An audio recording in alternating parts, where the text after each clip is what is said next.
If silence could speak, the courtroom would have collapsed that day. The judge's final words echoed through the packed divorce court like a closing door no one could reopen. Daniel Whitmore leaned back in his chair with a slow, satisfied smirk, as if the verdict had been written for him long before the hearing even began. His tailored suit caught the sterile courtroom light, polished and confident, the image of a man who believed he had not just won a case, but rewritten reality itself. Across the aisle, Emily Carter did not react. She did not flinch, did not argue, did not look defeated in the way people expected a losing spouse to look. She simply sat still, hands folded lightly in her lap, her expression unreadable, as though the outcome had already been accepted long before the judge spoke.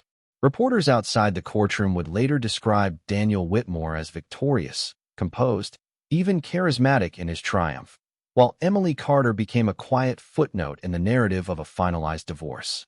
But inside the room, something else lingered beneath the surface, something no legal document could capture.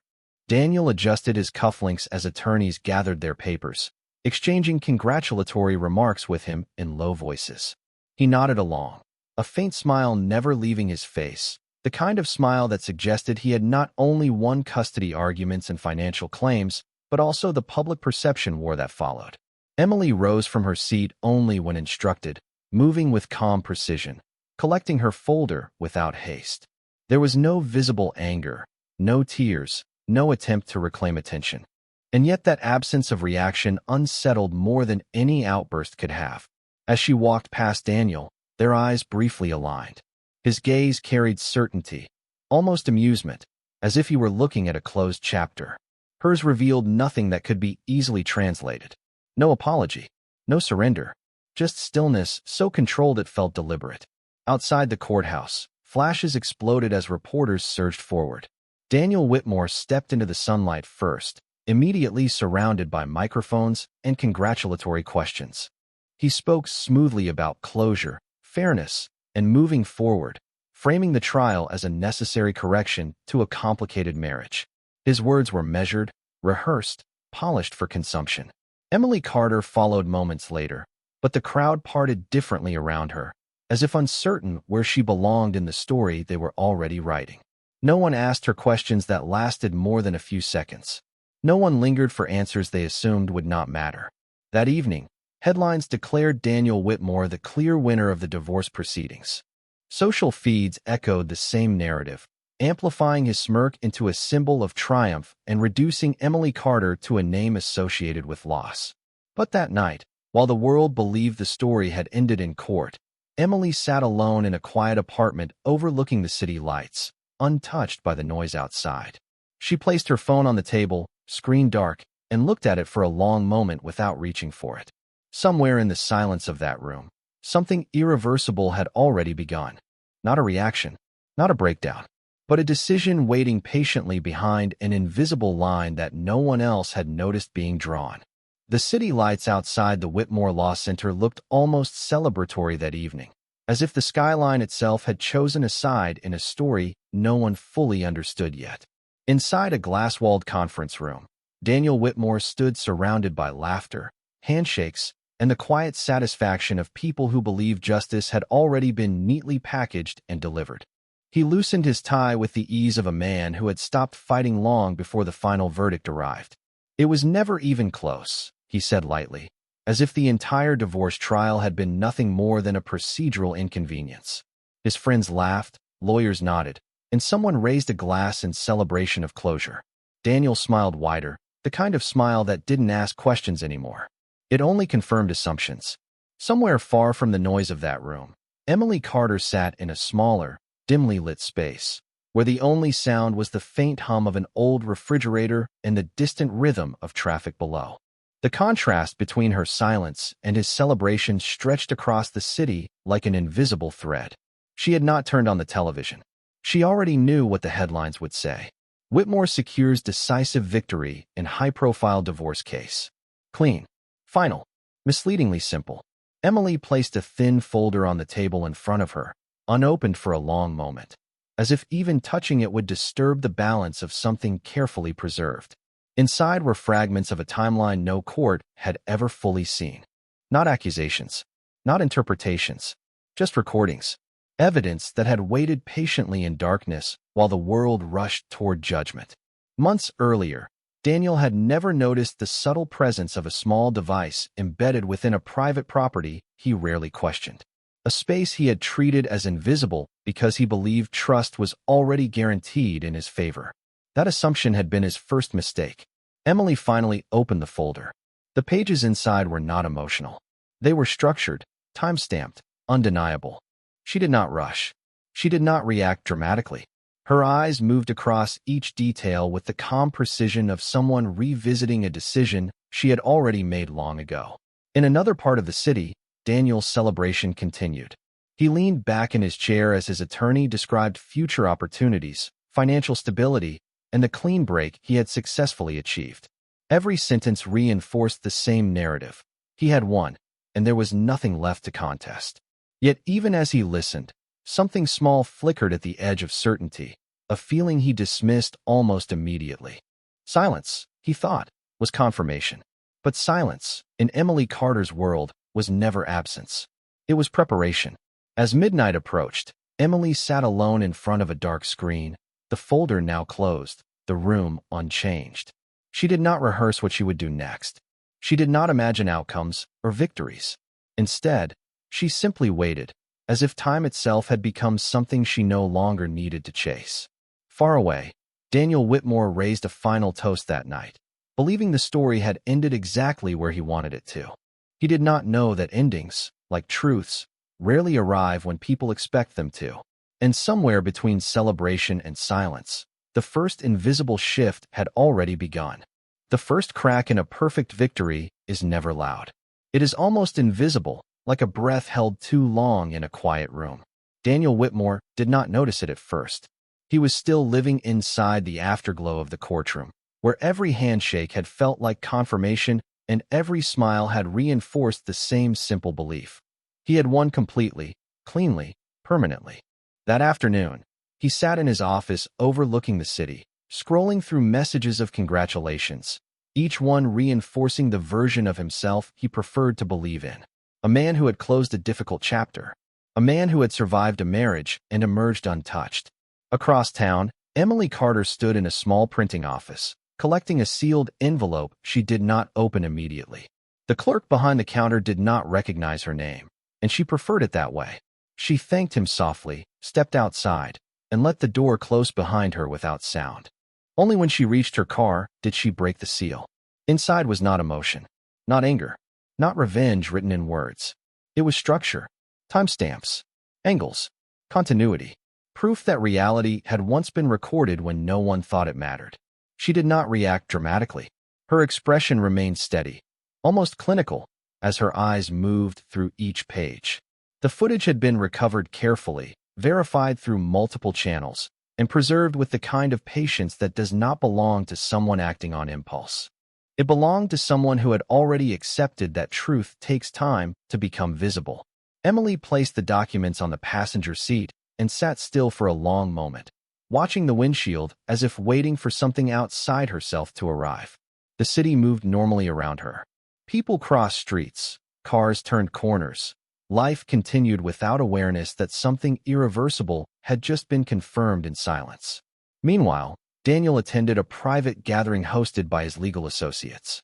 The atmosphere was relaxed, filled with laughter that belonged to people who believed the system had already spoken clearly.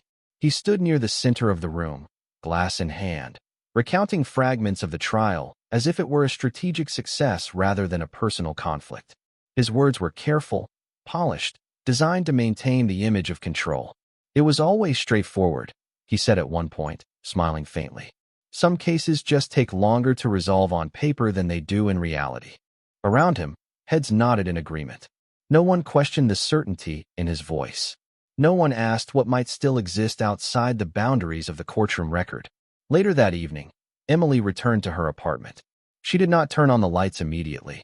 Instead, she sat in the dark, the envelope now open beside her, its contents arranged neatly on the table like pieces of a story waiting for assembly. She was not thinking about revenge in the way people imagined it. There was no urgency in her movements, no emotional acceleration. Only clarity. And beneath that clarity, something more dangerous: patience. Daniel's victory existed in the public record. Emily's truth existed in something far less visible, but far more permanent. The difference between them was not what had happened. It was what had been seen, and what had been recorded. As the night deepened, Emily finally stood and walked toward her desk. She placed her hand on a small device connected to her laptop, paused for a fraction of a second, then withdrew it. Not yet. Outside, the city lights flickered in quiet rhythm, unaware that somewhere within its network of private rooms and forgotten angles, a version of the past was waiting to be played back exactly as it had been lived. And for the first time since the trial ended, Emily Carter allowed herself a faint, almost imperceptible exhale. Not relief, not sorrow, but the calm certainty that the story was no longer finished. A life rebuilt in silence is often louder than a life lived in celebration. Emily Carter did not speak that thought aloud, but it followed her through every hour of the days after the trial, like a second shadow moving just behind her. The world outside continued to treat Daniel Whitmore as the man who had won cleanly, decisively, and without resistance. Headlines faded into routine updates, and the divorce became just another resolved case in the public memory. Yet inside Emily's quiet existence, something far more structured was taking shape. She did not return to who she had been before the marriage, nor did she attempt to recreate the life she had lost. Instead, she built something else entirely, smaller, quieter, but far more controlled. Weeks passed. She took work under a different name at a modest consulting firm on the edge of the city. Nothing about her appearance suggested importance. No one there knew she had once stood in a courtroom where her entire private life had been dismantled in front of strangers. She arrived early, left late, and spoke only when necessary. Her colleagues described her as efficient but distant, the kind of person who never wasted words or energy on things that did not matter. And they were right. But behind that quiet discipline, Emily was assembling a second reality. It began with the recovery of data fragments from a storage system Daniel had never bothered to secure properly. He had always believed that control came from visibility, from dominance in open spaces like courtrooms and boardrooms. What he never understood was that most truths are not destroyed. They are simply ignored until someone decides to look closely enough. Emily looked closely. Every evening, after work, she returned to her apartment and reviewed footage line by line. Not emotionally, but structurally, like a technician verifying the integrity of a system. The hidden camera recordings were not dramatic in isolation. They were ordinary moments, conversations, gestures, interactions that Daniel had assumed were never being observed. But together, they formed something undeniable, a timeline that did not align with the narrative presented in court. She cataloged everything, not to relive it, not to feel it, but to ensure that when the time came, there would be no gaps left for interpretation. Across town, Daniel Whitmore's life had expanded rather than changed. He had moved into a brighter office, accepted new clients, and allowed his divorce victory to become part of his professional identity. People respected him more now, or at least, they believed they did. He often referenced the case indirectly, framing it as an example of perseverance through legal complexity. In his mind, the past had been resolved so completely that it no longer had the capacity to return. That certainty made him careless. One afternoon, he left his laptop unlocked during a meeting, a small oversight in a day full of routine confidence. It was not unusual for him. He no longer felt the need to protect anything beyond appearances. Trust, in his mind, was no longer something fragile. It was something already secured by victory. He did not notice the quiet adjustments being made in the background of his life. Access logs, stored files, archived footage, small traces shifting from forgotten systems into active hands. Emily did not rush. She did not force anything. She simply prepared. And preparation, when done correctly, often looks identical to inaction. By the end of that week, she had everything she needed to reconstruct a version of events that no court transcript could erase. She did not celebrate. She did not feel satisfaction in the way people expected revenge to feel. Instead, she experienced something colder, more precise. Alignment. Because for the first time since the trial, the truth was no longer hidden in fragments. It was complete, structured, and ready. And somewhere in the distance, Daniel Whitmore continued living as if the story had already ended, unaware that what he called victory was only the calm surface before a carefully controlled return of everything he had assumed was gone forever. The most dangerous victories are the ones that feel permanent. Emily Carter read that sentence once in a forgotten book years ago, and now it returned to her without warning, like a memory that had been waiting for the right moment to become instruction. Daniel Whitmore, meanwhile, lived inside exactly that kind of victory. For him, the divorce trial was no longer an event, it was a foundation, something solid enough to build a new identity on. He had stopped revisiting it in detail, because in his mind, details were for people still uncertain. And Daniel Whitmore was certain. That certainty carried him into every room he entered. At a private networking event hosted by one of his firm's long-term clients, he moved through conversations with the ease of someone whose reputation had already been validated by public record. Glasses clinked softly under warm lighting, voices overlapped in polished laughter, and his name appeared more than once in flattering context. The Whitmore case was handled flawlessly, someone said. Daniel smiled politely, not correcting them, because correction implied complexity, and complexity implied vulnerability.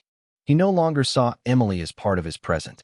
In his narrative, she belonged to a concluded chapter, emotionally heavy perhaps, but legally resolved. What he did not realize was that resolution in one system does not erase continuity in another. Emily Carter, at that same moment, stood in a quiet, controlled environment across the city. Not her apartment, not her workplace. A neutral location rented under documentation that carried no emotional trace of her identity. In front of her was a laptop, closed for several seconds longer than necessary, as if even opening it required acknowledgement of finality. When she finally opened it, the screen illuminated her face with a cold, steady glow. She did not hesitate. The footage was already organized. Not chaotic fragments, but structured sequences, moments extracted, verified, aligned into a timeline that no courtroom had ever been shown in full. She reviewed it again, not because she doubted it, but because precision required repetition. Every frame carried weight, not of emotion, but of consequence. A conversation paused too long, a reaction too quick, a truth never spoken under oath, but permanently captured in silence. What Daniel once dismissed as background noise in life had become the architecture of his undoing. Outside, the city moved with indifferent rhythm. Cars passed intersections. People argued about trivial things. No one knew that a version of truth was being assembled in real time, one that would not rely on interpretation or persuasion, but on presence, on the undeniable fact that something had been recorded when no one believed it mattered. Emily leaned back slightly, her expression unchanged. There was no satisfaction in her face, no visible anger, no dramatic shift of emotion. That absence itself was what made her presence feel controlled. She was not preparing to react. She was preparing to reveal. Her phone buzzed once. A message from an encrypted contact confirmed what she already knew. The final file integrity check was complete. Everything was intact. Nothing missing. Nothing altered. Across the city, Daniel raised his glass during a toast he would later forget in detail. Someone mentioned future collaborations, expansion, continued success. He nodded, smiling at the right moments, unaware that success built on incomplete truth does not remain stable when the missing pieces return. And in the quiet room where Emily sat, the laptop screen dimmed slightly, as if acknowledging inactivity. She did not close it. She did not move away. Instead, she simply looked at the screen for a long moment, as though waiting for the exact right alignment of time and consequence. Because truth, when delayed correctly, does not arrive as chaos. It arrives as inevitability. Some doors don't open with force. They open with timing. Emily Carter understood that now more than ever. The moment she stepped into the next phase of her plan, nothing about it looked dramatic from the outside. No alarms, no confrontation, no visible shift in the world that had already labeled her as the losing ex-wife. Yet inside her controlled silence, everything was already moving. The preparation phase had ended. What remained was execution. She did not choose a public place immediately. That would come later. Instead, she chose alignment of circumstances, locations where power once felt absolute for Daniel Whitmore, now quietly recontextualized by the truth she held. One of those places was a private screening room reserved for elite legal alumni events, a space Daniel often attended without hesitation, believing it to be part of his professional territory. That evening, he arrived earlier than most. His posture was relaxed, his confidence intact, shaped by months of reinforcement that the divorce case had secured his standing permanently. He greeted familiar faces with ease, exchanging small talk about upcoming deals, new cases, and future opportunities. Emily's name did not appear in his conversations anymore, not even as a passing reference. In his mind, she had already dissolved into irrelevance. He was wrong, but he did not know it yet. Emily arrived separately, under conditions that ensured she was not immediately recognized. There was no need for attention at the entrance, no need for acknowledgement. She moved through the space like someone who had already studied every reaction that might occur inside it. In her hands, nothing visible. In her mind, nothing uncertain. Inside the screening room, lights dimmed gradually. Conversations softened. Chairs turned toward the screen. Daniel sat comfortably near the front, surrounded by colleagues who still viewed him through the lens of his courtroom success. He checked his watch once, not out of impatience, but habit. Everything about this moment felt ordinary to him. Ordinary was the most dangerous illusion. At the back of the room, Emily paused briefly. Not hesitation, calibration. She observed him, not with emotion, but with clarity. The man who had smirked in court. The man who had built certainty on incomplete truth. The man who believed silence meant absence. She pressed a single key. The screen flickered. At first, no one reacted. Technical adjustment, perhaps. A minor delay. Daniel even leaned back slightly, unconcerned, assuming nothing of importance could interrupt an evening within his professional circle. Then the footage began. Not interpreted. Not summarized.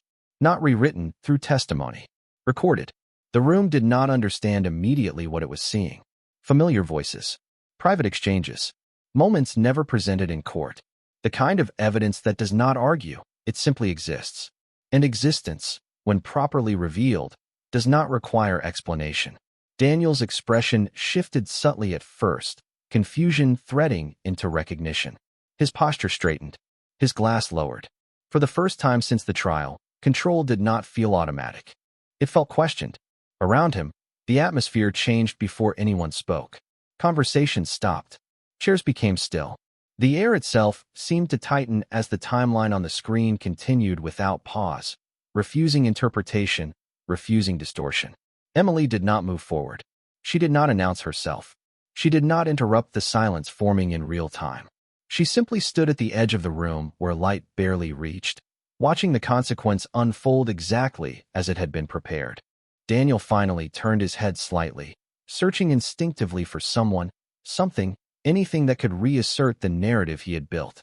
But narratives do not survive evidence that remembers itself. And in that moment, the courtroom victory he once wore like armor began to lose its shape, not through argument, but through truth becoming visible where he had least expected it. Confidence is loudest right before it breaks. Daniel Whitmore learned that truth too late to recognize its shape while it was still forming in front of him. The screening room had not erupted. There were no dramatic shouts, no immediate confrontation, no physical collapse of order. Instead, what unfolded was far more unsettling.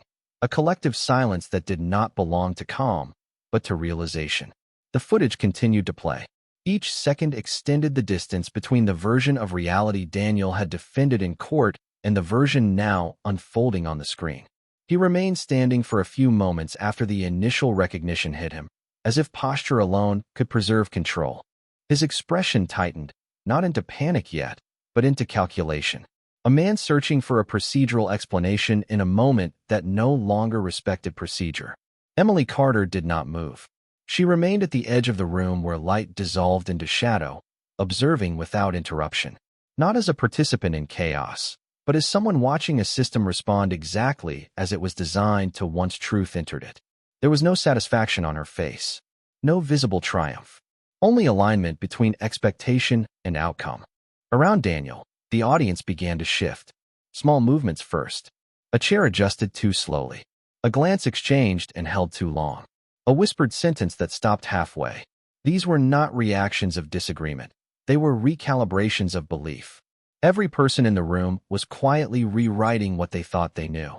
Daniel finally spoke, his voice low, controlled, attempting to anchor the situation back into familiarity. "This isn't complete context," he said, though even he could hear how weak the framing sounded. Context was something that once protected him. Now it felt like an admission that there was more he had not controlled. No one responded immediately. That delay was louder than accusation. The footage on the screen did not pause to accommodate interpretation. It continued forward with the indifferent precision of recorded reality. Moments Daniel had assumed were isolated. Conversations he believed were private. Interactions that had never been presented under oath. Each fragment did not argue, it accumulated. And accumulation, unlike argument, does not require persuasion to become overwhelming. One of his colleagues shifted in their seat, leaning slightly away from him. Not dramatically, subtly, but unmistakably. It was the first visible fracture in the social structure around him. Emily observed this without expression change. She had not designed the reactions. She had only removed the distance between action and consequence. Daniel turned slightly, scanning the room now not as a host of allies, but as a network of uncertain witnesses. The certainty that once defined his presence in any professional space was no longer automatic. It had become conditional, dependent, fragile. He took a step forward, as if proximity to the screen might grant him control over what it displayed. But the footage did not respond to his movement. It remained fixed, unwavering, uninterested in authority. The realization began to settle in layers. Not all at once. First, that the evidence existed. Then, that it had been preserved. Then, that it had been intentionally withheld until this exact moment. And finally, that the timing itself was not random. It was structured. Daniel's gaze flickered again toward the back of the room. He found Emily there, or rather, he found the absence of the person he had once defined easily. She was no longer a participant in his narrative. She had become the condition that revealed it was incomplete. For the first time since the trial, he did not look like a man remembering a victory. He looked like someone realizing the victory had always been provisional. And as the screen continued to speak in silent, undeniable evidence, the room no longer felt like an audience. It felt like a verdict that had finally learned how to arrive without asking permission. A man is never more exposed than when he is certain he is untouchable. Daniel Whitmore understood the meaning of that sentence only when certainty itself began to dissolve beneath his feet. The footage had finished playing, but its presence had not ended. It lingered in the room like a physical object no one wanted to acknowledge directly. No one spoke immediately after the final frame. The silence was no longer passive. It was structured, heavy, filled with recalculated judgments forming in real time behind every face in the room. Daniel stood still, not frozen in shock yet, but suspended between denial and recognition, as if movement itself might decide which version of reality would win. His earlier confidence, the same confidence that had carried him through the courtroom victory, now felt misaligned with the space around him. He looked briefly at the screen again, as if expecting it to correct itself. It did not. Emily Carter stepped forward for the first time since the footage began. Not dramatically, not with urgency, just a measured, controlled movement that shifted the entire emotional geometry of the room. Her presence did not announce itself. It replaced silence with intention. Daniel's eyes followed her instinctively, and for the first time since the trial, there was no superiority in his gaze. Only uncertainty layered over the remnants of disbelief. He began, then stopped. The word collapsed before it could form a structure. Emily did not respond immediately. She let the silence hold its full weight, as if giving the room time to understand that nothing about what was happening required acceleration. Everything had already been decided long before this moment. It was only now becoming visible. A few attendees shifted uncomfortably. One person lowered their gaze. Another checked their phone without reading anything. No one wanted to become the first to define what they were witnessing, because definition would mean responsibility. Daniel finally turned fully toward her. For the first time, his voice lost its polished control. "This was taken out of context," he said, but the sentence lacked conviction even before it ended. Context was no longer something he could own. It was something being reconstructed without him. Emily tilted her head slightly, not in response, but in recognition of how predictable that defense was. Her expression remained calm. Too calm for someone supposed to be reclaiming power. There was no anger in her posture, no satisfaction in her eyes. That absence unsettled him more than confrontation ever could, because anger could be argued with. Silence that carried evidence could not. "I didn't come here to argue," she said finally. Her voice was not raised. It did not need to be. It cut through the room with the precision of something long prepared rather than emotionally triggered. Every word felt placed, not spoken. Daniel's jaw tightened. "Then what is this?" For the first time, a flicker of something like fear crossed his composure. Not fear of exposure alone, but fear of reinterpretation. Because he realized, slowly, that what he thought was a concluded narrative was being rewritten in front of an audience that could no longer unsee what it had seen. Emily looked at him directly, not with hatred, not with triumph, with finality. "This," she said quietly, "is what was always there." The words did not accuse him. They did not attack. They simply removed the protection of his version of events. Around them, the room no longer felt like witnesses to a marriage dispute. It felt like witnesses to a correction of reality itself. Daniel took a step back without realizing it. Not retreat from her, but from the version of himself that could no longer stand in the same space as the truth unfolding. And in that small, almost imperceptible shift, the balance that had defined his confidence for years finally stopped holding. Justice does not always arrive in a courtroom. Sometimes, it arrives in silence, in a room full of people who suddenly realize they have been watching a lie in high definition. The screen had gone dark, but no one moved. Not immediately. It was as if the room itself was holding its breath, waiting for reality to decide whether it had truly finished speaking. Then, slowly, the illusion of stillness began to fracture. A chair shifted. A glass was set down with too much care. Someone exhaled like they had forgotten how. Daniel Whitmore stood at the center of it all, no longer the architect of the room's confidence, but its exposed subject. His earlier composure, carefully built across years of control, negotiation, and courtroom dominance, had not shattered in a single moment. It had eroded in layers, and now only the outline remained. Emily Carter did not approach him. She did not need to. Instead, she turned slightly toward the audience, not for performance, but for closure. Her presence was no longer defined by comparison to him. That chapter had ended the moment the footage began. What remained now was not her reclaiming power, but the room finally understanding where it had always been misplaced. Daniel finally spoke again, but the sound of his voice had changed. It no longer carried authority. "This isn't how it looks," he said, though the sentence collapsed under its own delay. No one responded quickly, because everyone had already responded internally. The footage had done what arguments could not. It removed interpretation. It removed narrative protection. It replaced persuasion with observation. Emily walked slowly toward the edge of the room, and as she moved, the space seemed to reorganize itself around her absence of urgency. There was no victory in her steps, no performance of triumph, only completion. Daniel followed her movement with his eyes. For the first time, he did not try to stop her with words, because words had already failed him. When she reached the exit, she paused, not to look back at him, but to acknowledge something far larger than him, the end of a version of truth that had been allowed to exist unchallenged for too long. She spoke once more, softly, clearly. "I didn't change the story," she said. "I finished it." Then she left. No dramatic exit. No acceleration. No emotional punctuation. Just the simple disappearance of someone who no longer needed to remain inside a room that had already been corrected. Behind her, the silence shifted again, this time not from shock, but from recognition. People began to understand what they had witnessed was not a scandal unfolding, but a structure collapsing under the weight of evidence it could no longer ignore.